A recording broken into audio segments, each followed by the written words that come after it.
Eu quero voltar aqui a falar sobre um tema tão fundamental que é hoje, que não tem nada a ver até mesmo com esses escândalos que a gente está falando, que são tão importantes, que o senador Capiberibe acaba de falar, mas que eu acho que merece toda a atenção, que é a falta de transparência, a manipulação dos dados relacionados à economia brasileira. Senador Capiberibe, o senhor é um dos mais envolvidos na luta pela verdade, na campanha pela verdade, que apure tudo o que aconteceu durante o regime militar. A presidenta Dilma merece nosso mérito por ter criado a Comissão da Verdade. Mas o que ela está fazendo nesses últimos meses com os dados sobre a economia é ferir a verdade.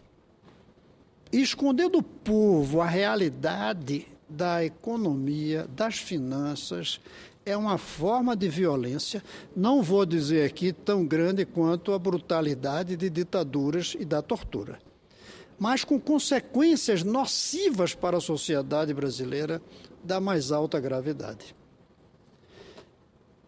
Se a gente for, para quem está ouvindo, se a gente for analisar o que acontece na economia, e que parece uma coisa muito difícil, não é simples, basta comparar com a casa.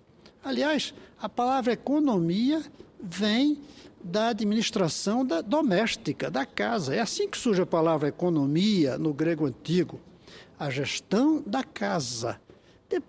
Depois, com o tempo, virou a gestão da nação. Em casa, cada um que está me ouvindo sabe, tem uma diferença entre a receita da gente, no caso meu e da maioria dos brasileiros, o salário e as despesas. Essa diferença entre o salário e as despesas é o que se chama superávit, se sobrar dinheiro, ou déficit, se faltar dinheiro. Acontece que quando a gente deve no banco, no cartão de crédito, tem duas maneiras de calcular se sobrou ou se faltou dinheiro. É considerar antes ou depois de pagar a dívida. Quando a gente vê a diferença entre a receita, o salário, e o custo, que é a despesa, se você inclui no custo o que você paga de dívida, aí é um déficit ou um superávit nominal. Se você diz, eu vou deixar de lado os juros, eu vou colocar só o custo com o aluguel da casa, o custo com as compras, o custo com a escola dos meninos, quem paga a escola privada, aí você tem um superávit, um déficit primário. É o que sobra ou falta antes mesmo de pagar os juros das dívidas que você tem. Pois bem, historicamente, no caso do Brasil, a gente gasta mais do que arrecada quando a gente conta o que tem que pagar de juros. Mas nos últimos anos, 20 anos pelo menos, o Brasil tem arrecadado mais do que o que gasta. Mas a sobra não tem sido suficiente para pagar os juros. E a dívida vai crescendo. E você que administra a sua casa sabe o que acontece quando a dívida vai crescendo. Quando a dívida cresce, cada vez mais pega um pedacinho do seu salário para pagar juros, porque a dívida cresceu. Durante todo esse tempo, nos últimos anos, a gente vem tendo, sim, um saldo, um superávit, portanto, primário. Gasta menos do que arrecada. Mas eu volto a dizer, esse menos, deputada Janete, é menor do que o que a gente tem que pagar de juros. Então a dívida tem crescido. Mas tem crescido pouco. Ao longo do governo Fernando Henrique, do governo Lula, por exemplo, a dívida não cresceu tanto, porque a gente tinha que pagar, para não colocar valores que são em trilhões, eu vou botar em percentagem do produto interno bruto. A gente tinha que pagar 5,1% do produto interno bruto sob a forma de juros. E sobrava todos os anos, como superávit fiscal, em redor de 3%. Logo, a gente ainda ficava faltando 2% do PIB, que, para ter uma ideia, só no ano passado chegou a 3 trilhões de reais, o juro que tinha que pagar. A gente tinha que pagar juros que não cobriam o que tinha que pagar de juros. A dívida aumentava em equivalente a 2% do PIB. Mesmo assim, era menos. Só que agora piorou muito a situação. Piorou muito por causa daquilo que cada um da gente que administra a casa sabe. Gastou-se demais. Quando você gasta demais, não tenha dúvida que vem aí a conta depois. E nós chegamos agora, em 2013, com o governo, em vez dos 3% de superávit primário, apenas 1,59% em 2013. E olhe que o Tribunal de Contas diz que, em vez de ter esse superávit de 1,5%, na verdade, nós tivemos um déficit de 0,9%. Ou seja, o que a gente arrecadou, menos os custos, ficaram faltando ainda 0,9% do PIB para pagar só os juros, não é para pagar a dívida. Por que o Tribunal de Contas diverge do governo? Porque o Tribunal de Contas diz que não se pode aceitar, falemos com franqueza, em casa a gente também faria isso. O Tribunal de Contas diz que não dá para aceitar duas coisas que o governo fez. Colocar como receita o que ainda virá no ano seguinte, receita desse ano que virá no ano seguinte, e colocar como gastos desse ano só no ano seguinte. Imagine você que está me ouvindo, se na hora de você prestar suas contas para o imposto de renda, você dissesse que parte do seu salário que você recebeu esse ano só vai receber no próximo. E que parte dos gastos que você só vai fazer no próximo ano, você já fez nesse ano. Imagine se você fizer isso. Não vai preso, porque não se vai preso por dívida, salva de pensão alimentícia, mas você vai ficar inadimplente, com todas as consequências. Pois bem, é isso que o governo vem fazendo nesses últimos meses, pelo menos. E se vem fazendo isso, as consequências não serão boas para nós. As consequências disso é que o juro vai ter que aumentar e que os preços vão ter que aumentar por uma razão simples. Quando o preço aumenta, a receita do governo aumenta e a dívida não aumenta, porque a dívida não é vinculada aos preços, salvo algumas. Então, uma maneira que os governos usam no mundo inteiro de pagar sua dívida é gerar inflação. Usa a inflação como instrumento para pagar dívida. E termina jogando para nós. A gente esquece que no fim vem para nós. Olha, está todo mundo chocado com as propinas que são pagas. As pessoas não estão percebendo que quem paga a propina, no final de contas, somos nós, os consumidores. Porque quando a Petrobras, senador Capiberibe, paga mais do que devia por uma obra, ela mete isso no preço do combustível, mais dia, menos dia. E é a gente que paga. Nós que pagamos a propina. Nós, os brasileiros, você que está me ouvindo. A propina não sai do governo, a propina sai de nós. Porque a conta chega. Ao aumentar o preço de uma obra, para poder dar mais dinheiro de propina, o combustível tem que subir de preço para pagar aquele aumento do custo. E aí você paga. Pois bem, é o que vai acontecer, porque nós estamos trabalhando com improvisação. Basta ver todos os pacotes que foram feitos, senadora Ana Rita, nos últimos 2, 3 anos. Improvisação. Da exoneração para um, depois dá para outro. Imprevidência, porque a gente toma uma decisão hoje sem saber o que vai acontecer, sem levar em conta o que vai acontecer depois, sabendo. Não é sem saber, não. É sabendo, mas sem levar em conta. É enganando, porque a gente diz uma coisa que é diferente da realidade, como essa de contar como uma receita deste ano o que vai entrar no próximo. Considerar como custo do próximo ano o que a gente já está gastando nesse. E, finalmente, estamos gastando mais do que deveria e todos sabem o que acontece. Gastamos mais com a Copa, gastamos mais com Olimpíadas, gastamos mais até com coisas boas como o PAC, gastamos mais com coisas boas como a contratação grande de funcionários, gastamos mais, coisa boa, com aumento de salários, gastamos mais com coisas ruins e boas, ruins como propina, boa como salário, mas tudo isso, no fim, a conta chega. E a conta chegou. E a conta chegou, e em vez do governo assumir os erros, assumir as dificuldades e dizer: quem tem que resolver isso somos todos nós. Não é o governo para resolver sozinho. O governo não existe. O governo apenas administra as rendas. Nós vamos ter. Estava na hora da presidenta dizer: erramos e agora temos que consertar isso. E precisamos nos unir para consertar os erros. Mas desde que sejam assumidos. Em vez disso, está tentando esconder.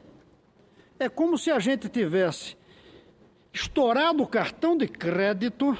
Nós estouramos o Brasil estourou seu cartão de crédito. É isso que está por trás das palavras déficit. É um estouro do cartão de crédito.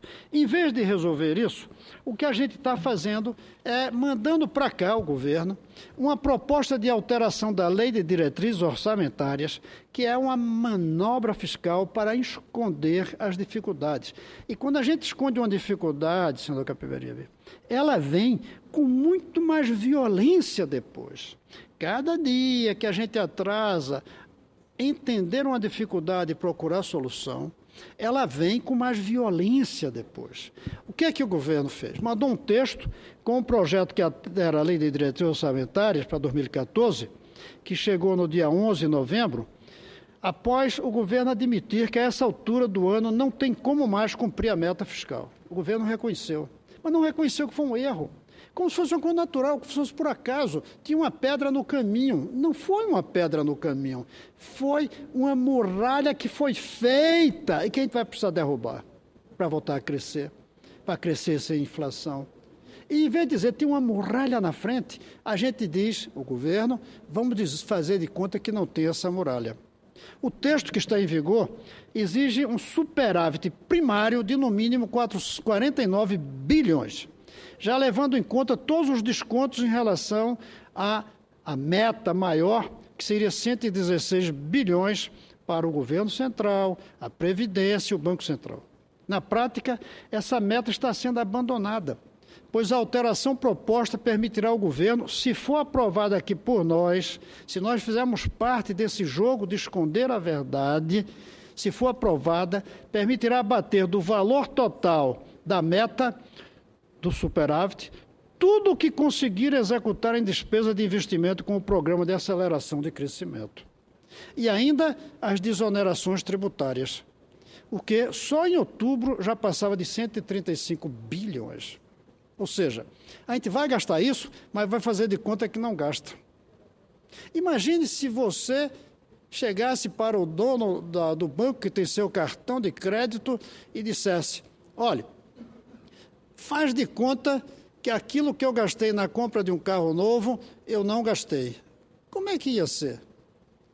Gastou. E dissesse: então faz de conta que o meu saldo é maior. É isso que está em jogo aqui. Está querendo fazer de conta que o déficit é um saldo, que o buraco é um monte de dinheiro. Isso é um esconder a verdade. Nessa versão atual, esses descontos são limitados em 67 bilhões, ou seja, dos 135 bilhões, mais o PAC, a gente só considera 67. O resto faz de conta que não foi gasto. Não tem como fazer de conta que não se gasta. Considerando a metodologia de apuração que o Banco Central utiliza, o governo não apenas não conseguiu superávit, não conseguiu, devia ter, tinha que ter, se não perde credibilidade, se não tem que aumentar juros, se não tem que aumentar a dívida, mas não apenas não conseguiu, como em suas contas primárias incluiu as estatais federais que, pela lei, poderiam compensar o resultado do governo central, o déficit foi ainda maior. Ou seja, em vez de 19,47, 20,66 em apenas 9 meses. Porque joga-se com as estatais. Como jogou-se com a Petrobras esse tempo todo, como está se jogando com a Eletrobras, com o BNDES. E esse jogo esconde a verdade, a realidade da economia. Um despacho do Diário Oficial, na quinta-feira, dia 13, informava que o governo enviou ao Congresso mensagem pedindo a tramitação em regime de urgência para esse projeto que altera a lei de diretrizes. Com isso, o projeto teria tramitação mais rápida, não ficando submetido a prazos normais e passando a impedir votação de outras matérias a partir de quando sua apresentação. Ou seja, força a mentira ser dita de uma maneira rápida. Felizmente, o governo mudou a estratégia, mas não recuou.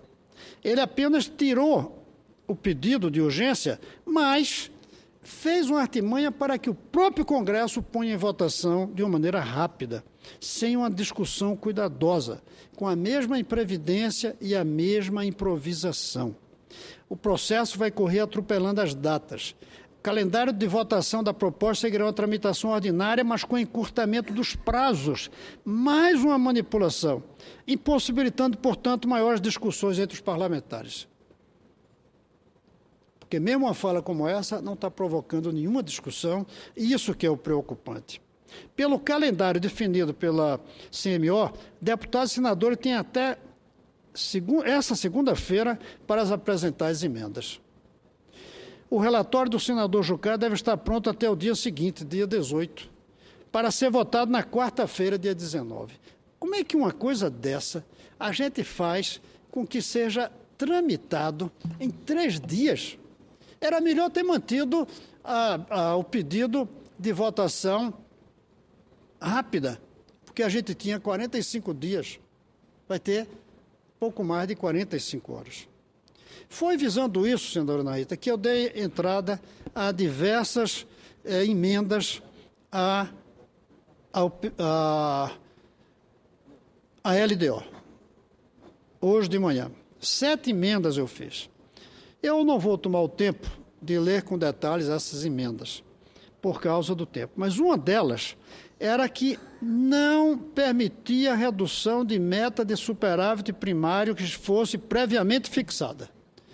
Foi fixada, tem que trabalhar com aquela. Porque a verdade é o necessário, não foi colocada ali por acaso. Uma outra, que eu acho que teria um papel muito importante, é a unificação dos cadastros de obras custeadas com recursos da União. Hoje não tem um cadastro único, senador Suplicy. Os gastos são feitos de uma maneira independente. Em algum lugar se soma ou não se soma. Uma terceira é acrescentando um novo artigo à Lei de Diretriz Orçamentária para a adoção do planejamento estratégico pela administração pública e monitoramento dos riscos envolvidos nas ações necessárias para alcançar os objetivos e metas. Por incrível que pareça, no século XXI, a gente faz gastos de centenas de bilhões, gastos de trilhões de reais, sem ter um planejamento estratégico previsto na Lei de Diretrizes Orçamentárias. Como é que a gente tem diretrizes sem planejamento estratégico? Uma outra emenda é que prevê a definição de metas, indicadores e prazos de vigência para proposições que tratem de renúncia de receitas. Um dos grandes problemas, senador Randolph, das contas que nós estamos vendo, foram as desonerações fiscais, que nos beneficiaram a todos que compramos carros. Eu não vejo nenhuma propina nisso. Não tem como ter propina na desoneração. Beneficia nós. Mas agora a gente vai ter que pagar. Porque, ao fazer a desoneração, o governo reduziu sua receita sem reduzir seus gastos em outras pontas. E aí vem o déficit.